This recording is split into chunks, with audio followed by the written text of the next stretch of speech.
નમસ્તે. આપણે અગાઉના લેક્ચરની અંદર સામયિક શ્રેણીની પ્રારંભિક થિયરી, સામયિક શ્રેણીનું મહત્ત્વ, સામયિક શ્રેણીની વ્યાખ્યા, અર્થ વગેરે બાબતોનો આપણે અભ્યાસ કર્યો હતો. હવે આ લેક્ચરની અંદર આપણે સામયિક શ્રેણીના ઉપયોગો, મતલબ કઈ રીતે ઉપયોગી છે, બરાબર એની ઉપયોગિતાનો આપણે અભ્યાસ કરવાનો છે. તો સામયિક શ્રેણીના જે ચલ છે એ કોઈ એક પરિબળ પર આધારિત રાખતા નથી, એ અસંખ્ય પરિબળો પર આધારિત છે. તો આપણે જ્યારે સામયિક શ્રેણીના ચલોનો અભ્યાસ કરીએ છીએ ત્યારે આવા અસંખ્ય પરિબળો છે એ દરેક પરિબળોનો પણ અભ્યાસ કરવો પડે. આને સામયિક શ્રેણીનું પૃથ્થકરણ કહેવાય. આવું તમને જે પહેલો પેરેગ્રાફ છે એ પેરેગ્રાફની અંદર આપ્યું છે, તો એ મુદ્દો આપણે સમજી લઈએ. સમય સાથે બદલાતા સામયિક શ્રેણીના ચલમાં આવતા ફેરફારો, સમય સાથે બદલાતા સામયિક શ્રેણીના ચલમાં આવતા ફેરફારો કોઈ એક વિશિષ્ટ કારણ થતા નથી.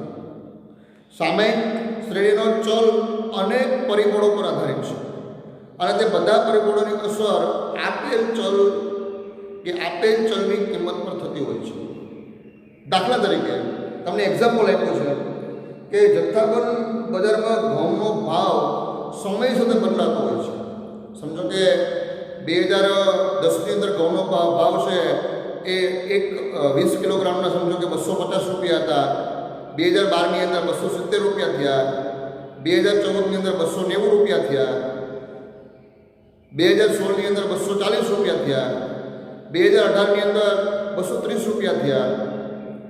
તો 2020ની અંદર આ ઘઉંનો ભાવ 300 રૂપિયા થયો. તો આ જે ઘઉંની કિંમતની અંદર જે ફેરફારો થાય છે, જથ્થાબંધ ભાવમાં ફેરફારો થાય છે, એ ફેરફારો અસંખ્ય પરિબળો પર આધારિત હોય છે. હવે જુઓ, એ તમને શું કીધું છે, સમય સાથે બદલાતો હોય, જેના ઘણા જુદા જુદા કારણો હોઈ શકે. જેમ કે ઘઉંનું તે સમયનું ઉત્પાદન, જો ઘઉંનું તે સમયનું ઉત્પાદન વધારે હોય તો ઉત્પાદન વધારે હોવાને કારણે પુરવઠો વધે અને પુરવઠો વધવાને કારણે ભાવ ઘટે. માંગ કરતાં પુરવઠો વધે, ભાવ ઘટવાનો છે. અને ઉત્પાદનને પણ બીજા અન્ય પરિબળો અસર કરે, બરાબર. તો ઉત્પાદનને અન્ય પરિબળો કેવા અસર કરે? તો કે એ સમયનું હવામાન કેવું હતું, એ સમયે ખેડૂતોએ કયા પ્રકારના બિયારણનો ઉપયોગ કર્યો હતો, એ સમયે ખેડૂતોએ કયા પ્રકારના રાસાયણિક ખાતરોનો ઉપયોગ કર્યો હતો. આ બધી બાબતો છે એ ઉત્પાદનને અસર કરે. વળી એના પછી આગળથી ઘઉંની માંગ છે એ વસ્તી વૃદ્ધિ, લોકોની ખાવાની ટેવ, રુચિ, એના ઉપર અસર કરે.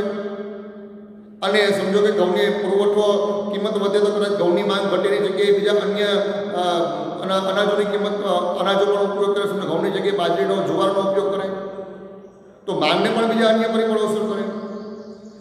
એના પછી ઉત્પાદિત માલની બજાર સુધી લાવવાનો ખર્ચ. જે ઉત્પાદિત માલ છે એ ઉત્પાદિત માલ જેથી ઉત્પાદન થઈને ખેડૂતોના ખેતરથી માંડી અને બજાર સુધી વિક્રય સુધી લાવવાનો જે ખર્ચ છે એ પણ ઘઉંની કિંમતમાં અસર કરે. તો આ જે ટ્રાવેલિંગ ખર્ચ છે એ પેટ્રોલિયમ પેદાશોની કિંમત પર અસર કરે, મતલબ એના માટે પણ અન્ય પરિબળો હોય. તો તમને શું કીધું છે કે જ્યારે બજારમાં ઘઉંનો ભાવ સમય સાથે બદલાતો હોય, જેના ઘણા જુદા જુદા કારણો હોય, જેમ કે ઘઉંનું તે સમયનું ઉત્પાદન, ઘઉંની માંગ, ઉત્પાદિત માલ લાવવાનો ખર્ચ વગેરે. આમાંથી દરેક ઘટક, મતલબ ઉત્પાદન એક ઘટક થયું, એની માંગ એક ઘટક થયું, બજાર સુધી લાવવાનો એક ઘટક થયું. આ દરેક ઘટક પણ અન્ય પરિબળો પર આધારિત છે. સમજો ઘઉંનું ઉત્પાદન એ પણ એના અન્ય પરિબળો પર આધારિત છે, બરાબર. એમાં તમને આગળ એવું કીધું છે કે એ સમયનું હવામાન, સિંચાઈની સુવિધાઓ, બરાબર, એ બધા પરિબળો છે. અને એ વપરાયેલા બિયારણો આ ઉત્પાદન પર અસર કરે. તો દરેક ઘટકો છે. સમજો કે ઘઉંનો બજાર ભાવ છે, બજાર ભાવમાં એનું ઉત્પાદન, માંગ અને વિક્રેતા સુધી લાવવાનો ખર્ચ, આ 3 ઘટકો છે. એ 3 ઘટકોના પણ પાછા એ અન્ય પરિબળો ઉપર અસર કરે. સમજો કે ઉત્પાદન છે તો ઉત્પાદન માટે તે સમયનું હવામાન છે, સિંચાઈની સુવિધાઓ છે, વપરાયેલા બિયારણો છે, જંતુનાશક દવા છે, એ અન્ય પરિબળો છે. બીજો ઘટક એટલે કે માંગ. તો માંગ માટે જો સમજો કે ઘઉંની કિંમત વધી છે તો એ જગ્યાએ એની ઘઉંની માંગ ઘટે એવું બને એટલા માટે તેને અન્ય જે બીજા અનાજો છે, બરાબર, એનો ઉપયોગ કરે. એનો ત્રીજો ઘટક થયો समझो કે ત્રીજો ઘટક વિકલ્પ લાવવાનો પણ મતલબ પરિવહન ખર્ચ. તો પરિવહન ખર્ચની અંદર સૌથી મહત્વની બાબત એટલે કે પેટ્રોલિયમ પેદાશોની કિંમતો. સમજો કે પેટ્રોલિયમ પેદાશોની કિંમતો વધી હોય તો એના કારણે પરિવહન ખર્ચ વધે તો વસ્તુની કિંમત છે બજાર કિંમત પણ વધે. પેટ્રોલિયમ પેદાશોની પરિવહન કિંમતો ઘટ્યા હોય તો સમજો કે ઉત્પાદન ઓછું હોવા છતાં પણ એનો પરિવહન ખર્ચ ઘટવાને કારણે કદાચ કે જથ્થાબંધ ભાવ ઘટાડો પણ થાય. મતલબ દરેક ઘટક પણ અન્ય પરિબળ પર આધાર રાખે છે. તો આગળ તમે શું કીધું? આવા પરિબળોની અસર સામયિક શ્રેણીના ચલની કિંમત પર જુદા જુદા પ્રકારે થાય છે, જેનો અભ્યાસ કરવો જરૂરી બને છે. આ સામયિક શ્રેણીના આ રીતે વિગતવાર અભ્યાસ કરવામાં આવે તેને સામયિક શ્રેણીનું પૃથ્થકરણ કહેવાય. સામયિક શ્રેણીના દરેક ઘટકોનું વિગતવાર અભ્યાસ કરવામાં આવે તેને સામયિક શ્રેણીનું પૃથ્થકરણ કહેવાય. સામયિક શ્રેણીના દરેક ઘટકોનું વિગતવાર અભ્યાસ કરવામાં આવે તેને સામયિક શ્રેણીનું પૃથ્થકરણ કહેવાય. અને આ પૃથ્થકરણ બે તબક્કામાં હોય. પહેલો તબક્કો સામયિક શ્રેણીના ચલ પર અસર કરતા વિવિધ પરિબળોની ઓળખ કરવી. આપણે સમજો કે ઘઉંનો બજાર ભાવ, બજાર કિંમત, એ ઘઉંની બજાર કિંમત એ આપણે ચલ નક્કી કર્યો હોય તો એને અસર કરતા અન્ય પરિબળોની ઓળખ કરવી. જેમ કે પેલું પરિબળ મુખ્ય ઘટકો ઉત્પાદન, માંગ અને પરિવહન ખર્ચ એ ઓળખ કરવી. અને એના અન્ય પરિબળો બરાબર જેવા કે હવામાન, ઉત્પાદન માટે હવામાન, વપરાયેલા બિયારણો, સિંચાઈની સવલતો, પરિવહન ખર્ચમાં પેટ્રોલિયમ પેદાશોની કિંમતોનો ફેરફાર, અન્ય પરિબળોની પણ ઓળખ કરવી. અને આ પરિબળોને અલગ અલગ તારવીને તેમાંથી આપેલ ચલ ઉપર દરેકની અસર કેટલા પ્રમાણમાં થાય છે તે નક્કી કરવું. આ દરેક પરિબળો અલગ અલગ તારવું. ઉત્પાદન અલગ તારવવું, માંગ અલગ તારવવી, પરિવહન ખર્ચ અલગ તારવવો અને એ દરેક પરિબળની ઘઉંની બજાર કિંમત પર શું થાય છે, બરાબર કેટલા પ્રમાણમાં થાય છે તે નક્કી કરવું. આ એક્ઝામ્પલ તરીકે હું તમને કહું છું. આપણે એક સાપેક્ષ ચલ તરીકે ઘઉંની બજાર કિંમત લીધી તો બજાર કિંમત પર કયા કયા પરિબળો, કયા કયા ઘટકો અસર કરે, બરાબર એ આપણે ત્રણ ઘટકો અલગ તાર્યા: ઉત્પાદન, માંગ અને પરિવહન ખર્ચ. હવે એના પેટા ઘટકો પણ આપણે તાર્યા, મતલબ એને અસર કરતા પરિબળો પણ તાર્યા. ઉત્પાદનને અસર કરતા પરિબળો સમજો કે સિંચાઈની સવલતો, સુધારેલા બિયારણો વગેરે, પરિવહન ખર્ચ માટે પેટ્રોલિયમ પેદાશની કિંમતો વગેરે આપણે અલગ અલગ તાર્યા. હવે બીજામાં તમારે શું કરવાનું હતું કે આ પરિબળોને અલગ અલગ તારવીને, આ ત્રણેય પરિબળો, ત્રણેય ઘટકોને અલગ અલગ તારવીને તે ઘઉંની કિંમત પર, મતલબ આપેલ ચલની કિંમતમાં કેટલા પ્રમાણમાં અસર કરે છે, બરાબર તે નક્કી કરવાનું. આવી રીતે પૃથ્થકરણના બે તબક્કાઓ છે. તમને એમ કે સામયિક શ્રેણીના પૃથ્થકરણના તબક્કાઓ, તો તબક્કાઓમાં તમારે બે તબક્કાઓ લખવાના. સામયિક શ્રેણીનું પૃથ્થકરણ એટલે શું, એની વ્યાખ્યા પણ આપણે અગાઉ સમજ્યા. હવે આગળ સામયિક શ્રેણીનો આપણે કયા ક્ષેત્રની અંદર ઉપયોગ કરીએ છીએ? આ પ્રકારે કરવામાં આવેલા સામયિક શ્રેણીનું પૃથ્થકરણ વેપાર, વાણિજ્ય, સામાજિક અને રાજકીય ક્ષેત્ર નીચે પ્રમાણે ઉપયોગી નીવડે છે. બરાબર. પહેલું, ભૂતકાળની પરિસ્થિતિ જાણી શકાય છે.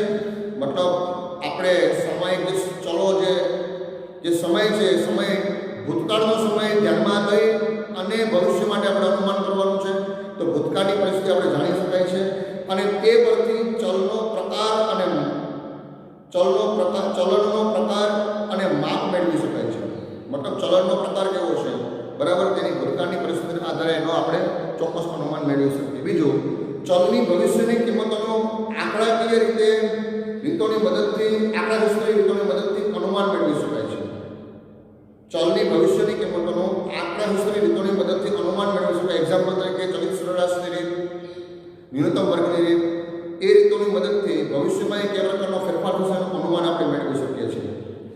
મેળવેલ અનુમાનિત કિંમતોના આધારે ભવિષ્ય માટે યોગ્ય નિર્ણયો લઈ શકાય છે. આ અનુમાન જે ભવિષ્યમાં જે કિંમતોમાં ફેરફાર થવાનો અનુમાન મેળવેલું છે, એ અનુમાનના આધારે યોગ્ય નિર્ણયો આપણે લઈ શકીએ છીએ. તેમજ કાર્યનું આયોજન કરી શકીએ છીએ. આપણે નિર્ણયો લઈ શકીએ અને એ નિર્ણયો અનુરૂપ કાર્ય કરવાનું આપણે આયોજન કરી શકીએ છીએ. એક્ઝામ્પલ તરીકે વસ્તીની તરાહો અને દિશાનો આપણે ભવિષ્યમાં કયા પ્રકારની વસ્તી, સમજો કે અત્યારે 2021 પછી 2031માં આ વિસ્તારની વસ્તી વૃદ્ધિ કેટલી હશે એનું આપણે અનુમાન કર્યા પછી કયા પ્રકારની શિક્ષણ માટે તેને કયા પ્રકારની સવલતો ઊભી કરવી પડશે, તબીબી સવલતો કેટલી ઊભી કરવી પડશે અને રોજગારીની તકો કેટલીનું નિર્માણ કરવું પડશે, ધરી શકીએ. હવે આગળ જુદા જુદા સ્થળે અથવા તો સમયે આપેલ ચલમાં થતા ફેરફારોનો તુલનાત્મક અભ્યાસ કરી શકાય છે. જુદા જુદા સમય અથવા સ્થળે આપેલ ચલના ફેરફારનો તુલનાત્મક રીતે એક્ઝામ્પલ તરીકે 2001ની વસ્તી ગણતરી પ્રમાણે અને 2011ની વસ્તી ગણતરી પ્રમાણે કયા ક્ષેત્રની વસ્તીમાં કેટલા પ્રકારનો ફેરફાર થયો, કયા પ્રકારનો વધારો થયો, બરાબર, તુલનાત્મક આપણે અભ્યાસ કરી શકીએ છીએ. હવે ભૂતકાળની કિંમતો પરથી મળેલ અનુમાનિત કિંમતો વર્તમાન કિંમતોની તુલના કરીને જો કોઈ તફાવત જણાય તો તેના કારણો પણ શોધી શકાય છે. બરાબર, આપણે ભૂતકાળની કિંમતો એના આધારે જે ભવિષ્યની કિંમતોનું આપણે અનુમાન કરેલું હોય એ અનુમાનિત કિંમતોને વર્તમાનમાં કિંમતો કેટલી છે, એમાં તફાવત શું જોવા મળે છે, બરાબર, એના કારણો પણ આપણે શોધી શકીએ છીએ. આ જે મુદ્દો છે એ મુદ્દો શું હતો? સામયિક શ્રેણીની ઉપયોગિતા.